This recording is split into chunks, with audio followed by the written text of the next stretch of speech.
Telangana eagle team అధికారులు గంజాయి అక్రమ రవాణాపై ఉక్కుపాదం మోపుతున్నారు. ఈ క్రమంలో గురువారం హైదరాబాద్లో గంజాయి తరలిస్తున్న మహిళను అరెస్టు చేశారు. ఆమె వద్ద నుంచి సుమారు 8 లక్షల రూపాయల విలువైన గంజాయిని స్వాధీనం చేసుకున్నారు. ఒడిషాకు చెందిన మమతా దిగల్ ప్రస్తుతం నవీ ముంబైలో నివాసముంటోంది. ఆమె భువనేశ్వర్ నుంచి ముంబైకి వెళుతున్న సమయంలో బేగంపేట వద్ద భారీ లగేజ్తో అనుమానాస్పదంగా కనిపించడంతో ఈగిల్ అధికారులు పట్టుకున్నారు. ఆమె సూట్ కేసులు తనిఖీ చేయగా 9 ప్యాకెట్ల గంజాయి బయటపడింది. విచారణలో కీలక విషయాలు వెల్లడయ్యాయి. ముంబైకి చెందిన డ్రగ్ పెడ్లర్ అశోక్ ఆదేశాల మేరకు భువనేశ్వర్కు వెళ్లినట్లు, అక్కడ గుర్తు తెలియని వ్యక్తి నుంచి గంజాయి ఉన్న సూట్ కేసును అందుకున్నట్లు మమత తెలిపింది.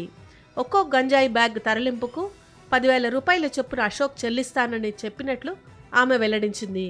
అశోక్ కోసం పోలీసులు గాలింపు చర్యలు చేపట్టారు. మరో ఘటనలో ఎక్సైజ్ శాఖ స్పెషల్ టీం నాంపల్లి మంగారు బస్తీలోని ఓ ఇంటిపై దాడులు చేశారు. గణేష్, సరళ అనే 2 వ్యక్తులు ఇంట్లోనే గంజాయిని చిన్న ప్యాకెట్లుగా చేసి విక్రయిస్తున్నట్లు సమాచారం అందడంతో అధికారులు సోదాలు చేశారు. వారి వద్ద నుంచి 1.3 కిలోల గంజాయిని స్వాధీనం చేసుకున్నారు. మొత్తం 180 చిన్న ప్యాకెట్లు బయటపడ్డాయి. ఈ కేసులో మొహమ్మద్ సోహైల్, శీతల్ అనే మరో 2 నిందితులు పరారీలో ఉన్నట్లు పోలీసులు తెలిపారు. వారిని త్వరలోనే పట్టుకుంటామని అన్నారు.